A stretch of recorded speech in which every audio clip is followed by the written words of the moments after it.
Kensil Culture, Puppets, Props, Puns, Podcasts.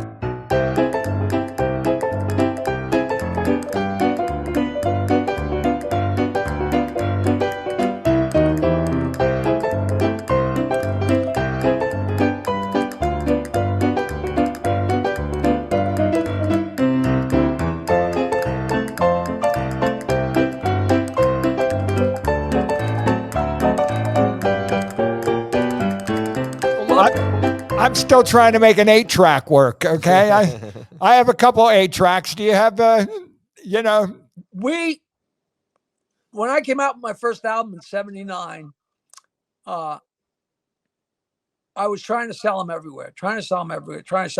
And this one mail order catalog in North Carolina, Adam and Eve bought like 30 albums.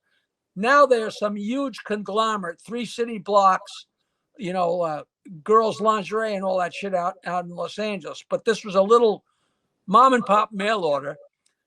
And, the South is like, years behind us. And they ordered like 10 8-tracks. And I made them 10 8-track cartridges by hand. Sent it to them. And I'll tell you how old I am. I don't know how old you guys are. Luckily for my stories, all the bullshit stories I tell, now there's Google. So you can actually go and see that I'm not lying. I'm good friends with Carl Tinker West. He was Bruce Springsteen's first manager. No, he wasn't his first manager. Mark Appel, blah, blah, blah. Like, no, Tinker passed them. And there you're crazy. But now, if you go on the web, you can see Tinker had them rehearsing in his garage all the time, Before there were 8 tracks, there were 4 tracks. The cartridge looked like an 8-track does, but there was a hole in the bottom, and you'd literally set the 4-track on top of the player, and there was almost like a gear shift that you would push that would bring the pinch roller up, and it would spin. And it turns out that it was created for some car salesman in California, so he had something extra to give away with the cars he was selling. And then sooner, within because those things you buy one album, you get 11 free, and for 1 penny or for 99 cents, you get 12. Columbia. I got a Columbia Record Club. Well, at some point they said you buy 12 4-track cartridges, you get the player. So I got the player and the cartridges. And within a year or so, because I was in college and, you're only there a certain amount of time. After 6 months or something, all of a sudden the same ad was there. Only it was an 8-track player, but they must have had the rights to certain records, because I got the same 8 tracks that I had of the 4 tracks. And I can still remember them. It was the Vanilla Fudge, the first Bee Gees, Bookends, Jimi Hendrix, Are You Experienced? I mean, I could almost name them all. I think I had like 8 of them, and it was just phenomenal. And then in the further life, I'd say, yeah, there used to be 4-track players, and everybody, you're so out of your mind, you're such a jerk, you're such an idiot, you're so fogged up. But now, if you look, it's an interesting story. I had no idea on that story. I had no, and I like that stuff. I know Edison started it, and up until the last. If you Google it, you'll be amazed. So, I was just thrilled to find out there was really such thing as 4-track cartridges. But the fact that, this guy must have had them made, and then must have had a warehouse full of them, and just handed them to Columbia Records, because that's all they were. You could get 12 records for a penny. It's you could go through those records 45 times and not pick out 12. Right. I mean, the best one I had was Duke Ellington plays Mary Poppins. Oh, right. Is that a true one? Did the Duke really play that? Yeah, you know what? And I ordered so much shit from the Columbia Record Club, because at some point they were actually giving out record players. They were little plastic pieces of shit, but they worked, right? So I would order all this stuff, because sometimes they change it and it'd be one good album. So you'd order, and I had probably a couple hundred records, And I lived in this little crappy house after my girlfriend moved out. And I lived in the attic. And it was like an eave. And on one side of the eave, I had my Fender Stratocaster and my Fender Vibra-Verb amplifier and whatever other guitar stuff under one eave. And under the other eve was this length of these horrible albums. And I got robbed. And the people who robbed me didn't touch the guitar or they stole all those records. And these guys must have got home and started looking through these records and saying, who the fuck? Who the fuck? What kind of taste is this? I know why they just throw them away. Oh. Isn't it amazing? I mean, all the great albums that are out there, but how many bad albums there actually is, and how many, weirdo albums. You got to pick and choose, and I guess those were the ones that didn't sell. That's what a sale is. But that's why they had them, Oh, Jesus. It was just, crazy shit. What was the last show you went to that wasn't you? Okay. That wasn't, that you weren't part of, but you went to go see them. Not that long ago. What the hell would it have been? It's not comedy. It could be a concert. Oh, yeah. Either one. It's been, I went to see David Bromberg, but, with the pandemic, I don't know, it was a year ago or six, I went to see David Bromberg. I went to see, there's a Billy Joel called the Lords of 52nd Street. It's the old Billy Joel band. And the guy singing with him, I mean, it's like going to see Billy Joel. They're so great. What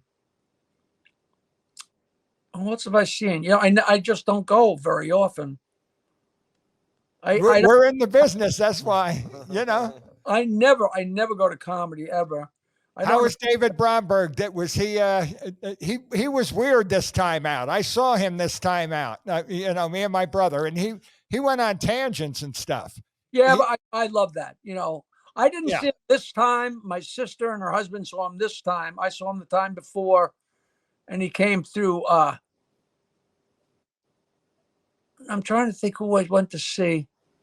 I mean, I've been to see Willie a bunch of times, but we went to see him. It's so funny because I cleared it so we could record me and him talking in the bus, and we did it in New Orleans. He was playing at the House of Blues, and his bus was in front of the House of Blues, and I was with my guy Ian, who's remind me to promote my documentary. So we're going to tape the documentary. So he's got his camera, and we're outside the House of Blues, and we're in Willie's bus, and they got the door locked, and Ian's shooting, and me and Willie talk for like 10 or 12 minutes, and we get done, and Ian's a nice Jewish boy, and Willie's got his Willie's Reserve, in his electronic pipe, and he takes a big hit of pot, and you want some, and he hands it to me, and I take a big hit. And he gives it to Ian. But what are you going to do? You're with Willie Nelson, Jewish boy or not. So he takes a big hit off the pie. Oh, today's his birthday. Happy birthday, Ian. Takes a hit off it and gives it back to Willie. Well, Ian starts coughing. He's coughing so long. I'm like, well, I'm waiting for him. I'm like, fuck it, Willie, give me that. So I take another hit off the pipe. And Willie's got to go because he's going to be on stage in 10 minutes. So we get off the bus and go into the see him, and Ian can't get into the show because he's got a backpack with the camera in it. We weren't thinking. Of course he can't bring the camera in, and we're in New Orleans, and we don't know where we are, and a couple of blocks away is our hotel. Here he is stoned on Willie Nelson's pot, and he has to find his way back to the hotel, drop off the camera, and come back, and he's out of his mind. And I go in, and I'm leaning against the back of the club watching Willie, and I am so fucked up.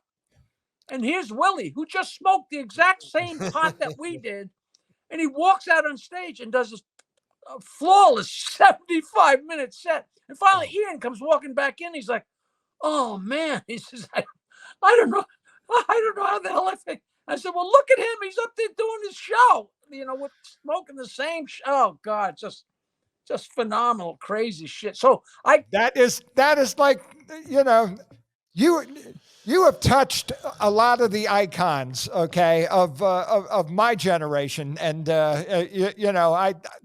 it's just it's just great that you get to do that. But have you ever met Soupy Sales? I mean, did you hang with Soupy? Soupy and me were very good buddies, and I just met a guy a month ago who was like Soupy's right hand man for decades, and I'm supposed to go to lunch with him. I haven't yet, but Soupy followed the Stern Show at the end of the NBC run before Howard got fired from NBC. Soupy went on before him, and Howard because Howard was so thrilled to meet Soupy because our childhood hero, blah, blah, blah. And then, of course, every relationship Howard ever had degenerates, and he went off his mind because Soupy would eat his salad while he was doing his show. So the microphone smelled like Soupy's salad. So Howard would go crazy. Meanwhile, Soupy worked a lot of the same clubs. His 8x10 was up there with the ugly girls, And then the Friars Club, we became, we did a roast for him, and it was great fun. And he was a good pal. And at the end, he was doing some kind of show at the Friars, and sometimes they put a makeshift stage up there, like a riser, and hang a curtain. But he was in a chair, the in wall a wheelchair wasn't for a while. And Soupy went to lean on the curtain, thinking it was the wall, and there was nothing there, and he fell off the stage and really got hurt. And then he had a couple of strokes, so he was in such bad shape. I mean, he was really hurting. And the last time I saw him, I was going into the Friars Club, and the dining room door wasn't that wide. And I was about to go into the dining room, and Soupy was leaving the dining room, and he had a walker. And he's walking with a walker. And as he comes out, we're just passing each other in the doorway, and he goes, and I mean, he's frail. I mean, he's got a walker, but he's frail. He weighs 30 pounds. And he goes, Jack, I went to the bank today, and I asked the guy to check my balance, and he pushed me. I said, you son of a bitch, you're halfway in death's door, and you're still not just making a joke, but making the perfect joke. And he pushed me. How classic is that? How classic. He worked in Detroit for a long time. That's where he was from. And he used to be on a television station where he would do the news. He would do like a jazz show, and he would do a kid show. He would do jack of all trades. My roommate was from Livonia, Michigan, and he knew Soupy Sales from when he was in Detroit. Yeah, I got to read a bunch of his notes. Okay, I mean, dating back to when he was in West Virginia, and all through his career. My friend was one of the executors of his stuff. Since donated, but I went through his papers, and it was like the Dead Sea Scrolls. Okay, it was all wrapped in Muslim, and it was like it was like a sacred thing. Oh, going through it, it's all different. There's a pieces fly, of paper and there's everything. A fly like in my that. soup jokes. All those. Kids. His kids played with David Bowie. Yeah, the Tin Machine. They were, and he. When we got to do a series of 5 pilots for Fox that never got picked up. They were really horrible, but the Stern Show did 5 TV pilots, and I got so excited because backstage at NEW in the crap there was so many huge crates with Soupy Sales stenciled on them, and it just like, wow, welcome to showbiz, man. When I was going through his papers, I found the Western Union yellow piece of paper that said he was not terminated, but that for doing that $5 for send me the money joke. Oh, There really? was an actual, like, from Metro Media to say that, okay, you're suspended, Right. okay, Hit for your hat a once you month or hurry. something like that. But that was like the Rosetta Stone of Soupy Sales, that you wanted to see that was true. Oh, Unbelievable. that's just so cool. You know what knocked me out was for a while on the Stern Show, we were followed on the air by John Zacherle. Okay. That was the guy's real name. I always thought it was a name they concocted for a guy that was hosting, a scary show. But John Zacherle's real name was Zacherle. And how about his laugh? He had that laugh, okay? I mean, it was unbelievable. And he was in two markets, wasn't he? He started in Philadelphia. He started in Philly, and then he was here. Was he Roland? Roland. That was his name here, Roland. And then he made it big, and now he's called Svengoolie. No, now, but he was such a nice guy. I got drunk with him. In Newark at a Portuguese bar, and we were drinking that sangria. Sake, yeah. He was funny. He was nice. I mean, I only talked to him for 5 seconds a couple times, but you just couldn't get, it just couldn't, so much crazy, great stuff. We were on the air one time, and the door slammed open at like 6:15, and it was Sam Kinison, Pat McCormick, Chuck McCann, and I think the guy's name was Jack Riley. He was one of the guys on the original Newhart show. That is such a motley crew right there. That is the Mount Rushmore of comedy. Like, Sam got off stage at the Comedy Store, and those guys were all hanging out, and he said, "Come on, man, let's get on my plane and go do the Stern Show." And they just got on the plane and started doing coke and just showed up and walked. And I'm sitting there, and behind me, I got McCormick and Riley. I'm like, you died and went that. I've never looked on Google to see if that show's on there. They say they've taken down so many. I don't remember if the E Show was happening. The E Show didn't happen till like 1992 or something like that. And, from 96 to 90, a lot happened, I remember Judy Tenuta and myself, you had a TV show. And I remember two of the Young Rascals were in the audience. Oh, you're talking about my TV show. Spotlight. Yeah.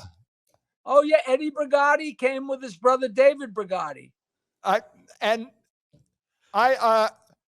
That was the biggest thing in my life, because they were my heroes, those guys, the Young Rascals.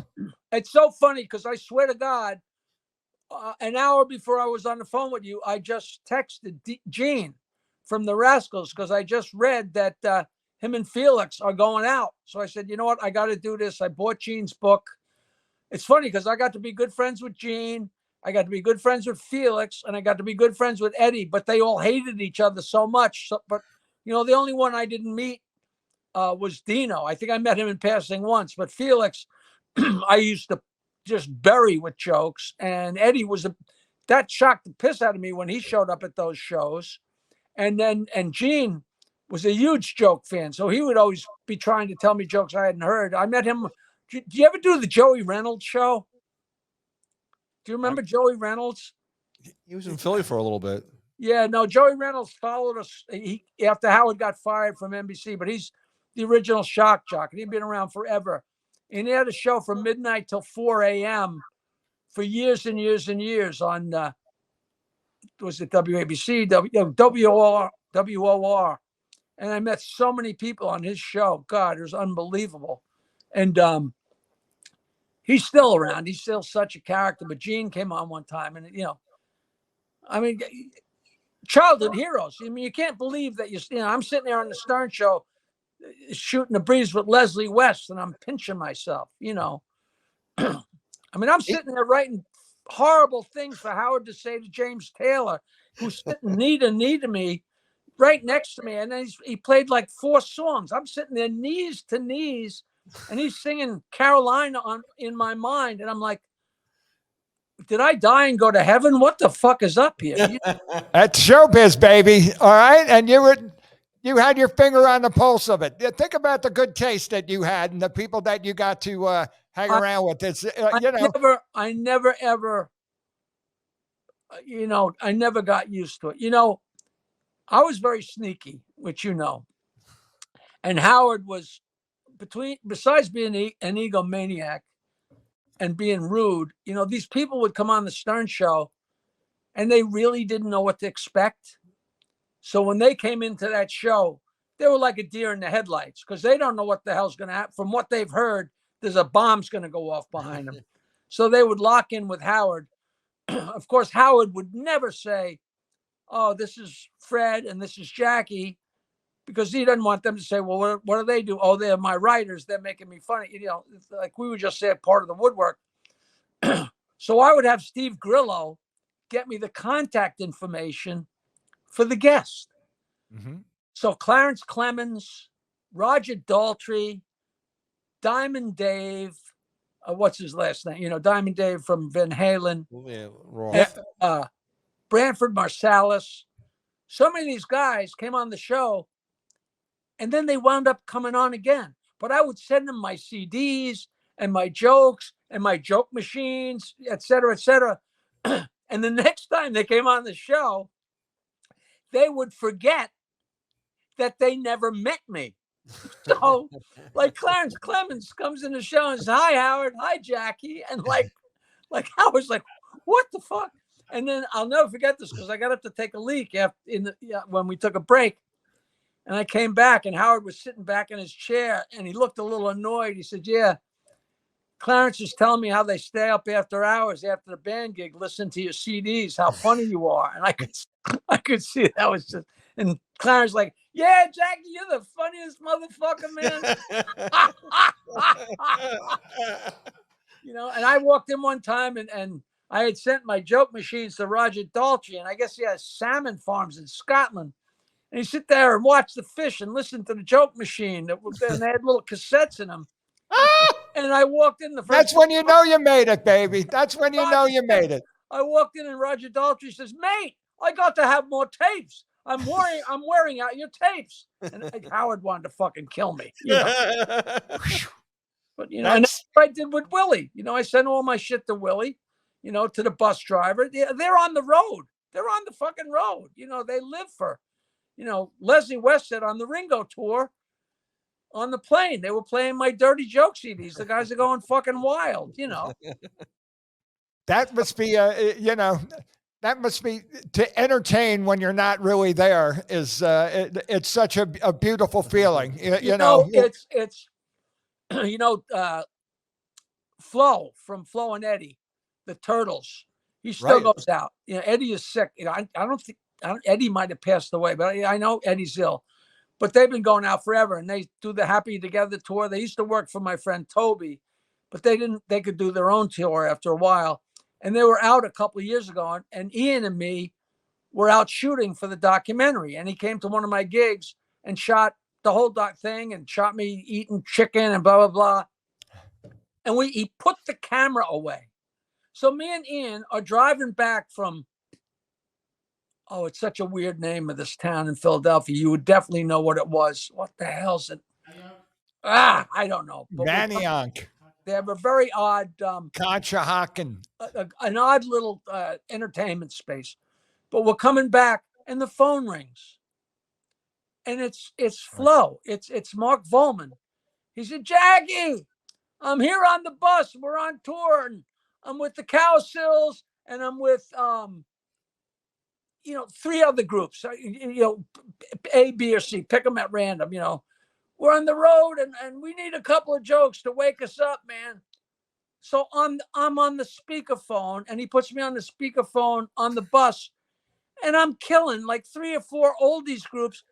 But the fucking camera is in the trunk, so I have no proof that happened. And that's something It's absolutely worthless to me. Do you know what I mean? Like I didn't make a penny from it, but it's just it's so flattering that entertainers would call you to have you do that, you know. And then the Cowsills got entered into the Long Island Hall of Fame, and I was inducting somebody, and I was backstage. I said, "Hi, I'm Jackie Martling." They said, "Hello." I said, "You don't know who I am," but I was the guy telling the jokes on the bus. Oh man, you're that idiot.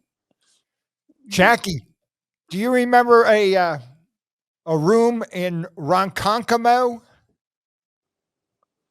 on the island? Lake Ronkonkoma? Yeah. There was a room out there because I'm telling you that the Long Island comedians were a different breed. Okay. They were a different breed from anybody from New York City, even from, or from Boston or from Philly. They were their own breed. Just There that was a part real line of demarcation back in those days, for sure. Yeah, I mean that was before, I guess, cable TV even, and so people were a little bit more localized because I thought they were the toughest people in the world. They were much tougher than Philadelphia, and they were much and they weren't as sophisticated as the New York crowds. And No, no, so no. Like it was like they liked their homeboys.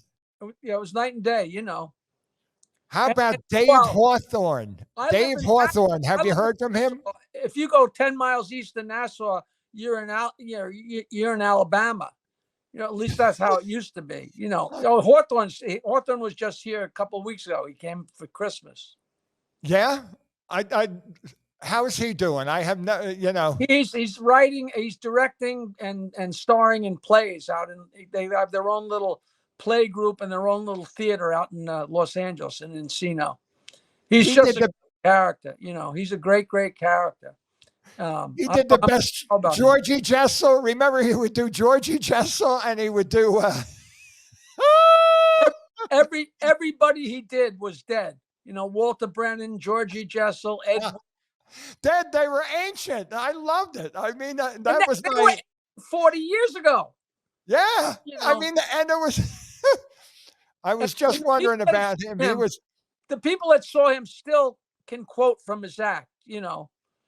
Oh, he's a poet. Oh, I didn't know. I don't know if you know, but 1971, he was in a 3-man group with Billy Crystal.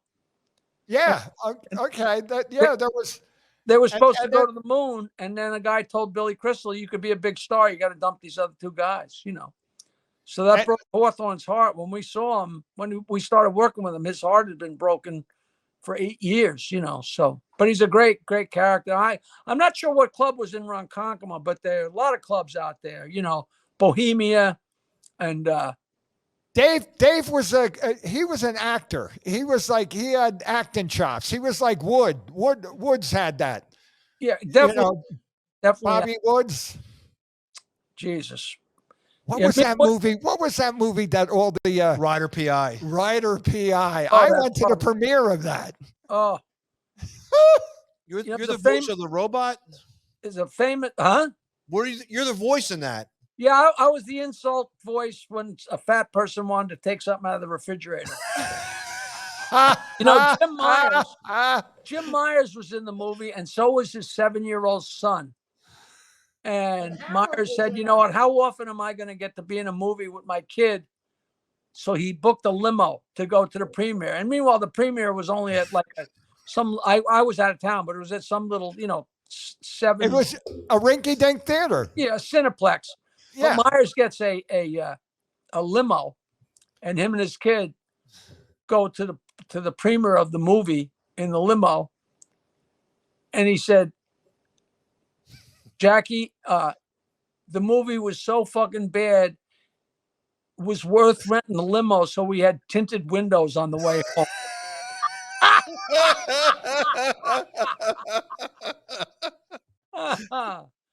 Oh yeah, and Howard was in that too. He was a wraparound. Woods, Minervini, a couple of club owners. Andy Scarpati from he's a mailman. Andy Scarpati was in it too. He's a mailman.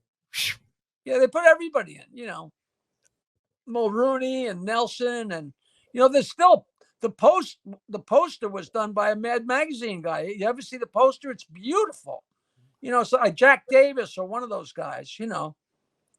That he that movie was I heard everybody talking about it for a long time because that was my when I was pretty young, and I was so hoping it was going to be good. It took so long because they borrow $5 exactly. and shoot $5 worth of movie, and they borrow $10 and shoot $10 worth of movie. People before it came out would use it as a credit at the and fill it, and they'll be appearing in Writer PI. Right. And after it came out, nobody said nothing. Don't mention it. Don't mention it. Is it on the web? Yeah, it must. Oh yeah, if you Google it, you will see that amazing Writer PI. Oh, he's got it. He's got it. I got a VHS of a copy of it somewhere too.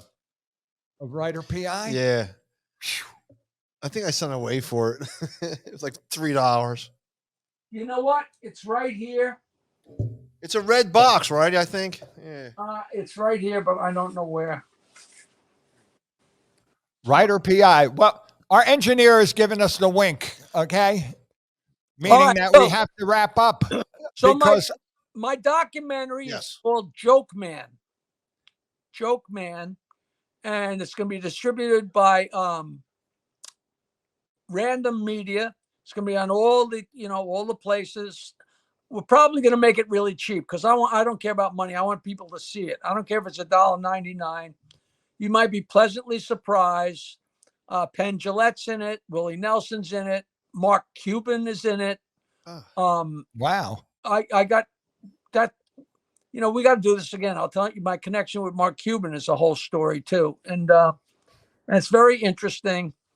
And we needed a slug line. How every movie says, Gone with the Wind, the Old South, So I came up with the slug line, and Ian and the other producer really loved it. It's Joke Man. You haven't heard this one, which is great. And it's a story, you guys will get a kick out of it. Comedians will get a kick out of it, I bet. Are you ever going to bring back Stump the Asshole? I still do that on stage, not as much, but I still love doing that. I look at old tapes of that from the Rascals Comedy Hour. I mean, you look up the word politically correct. It's like somebody set fire to it. Blowing on girls' nipples and goosing but it was all such fun. There was no as you'd have to say it was lewd, but it wasn't. Everything is style. You could say fuck you to somebody and be horrible, or you could say fuck you with love, so fuck you. And fuck you too, Jackie. Go away. The Joke Man, and be sure to catch him on my favorite day because I'm a punster, March 4th. Okay, which is a great day to have. And where's that going to be? That's going to be at the Suffolk Theater in Riverhead. My last day on the Stern Show was a March 4th, and I always said, "Yeah, I marched 4th on March 4th." You know what? I got stumped on the. I went out with these guys to make this show, and I'm playing Stump the Joke Man under the Pantages marquee on Sunset Boulevard. And this lady comes along with a little kid, and she says, "Oh, can Johnny try and stump you with a joke?" And the fucking kid stumped me with a joke. Why were all the soldiers so tired on April 1st?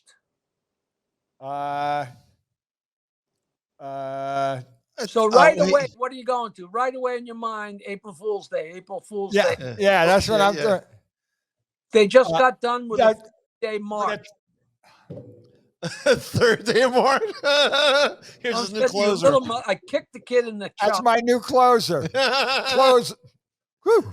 You kicked the All kid. Right, go away, you guys. I got to go inside and make trouble. But this was Jackie. I love you, baby. All right. Truly great. And it was a wonderful thing that you did for us. All right. Being here at Kensil Culture, John Kensil Culture. I'm just as pleased as punch. And I'm glad we touched on all those mutual likes that we have. It's crazy, but I could do this forever because, I know I'm basically talking about myself, but I'm not talking about myself. You're talking about the annals of history. How much the annals of show we have business. for the old guys and the old things, and I love it all. So love it all and keep loving it. And John, I've been fighting tooth and nail to try and get back into the Parks Casino. I don't think what's his face, Joe Dinkins, wants to share the spotlight over there. Joe Conklin. I'll see him on Thursday. I'll take him right up. He told me he's working on it. I know he could hire me. Just tell him I don't have to get paid a lot. I just want to come down there. I always had fun. Go to Chickies and have a wing, It's great. But tell everybody I said hello. I'm going to go away. All right. I love you, Jackie, and thank you for being here. Thank you, okay, and we'll talk again anytime. I hope. So. I know where all the bodies are buried. So if you want to, pick my mind one time, I can tell you, I'm going to say 2 words and then unplug my phone. Kevin Sullivan. Oh. People, that was a great super. Several interviews will be airing at different times. But Jackie the Joke Man, check him out. His documentary called Joke Man.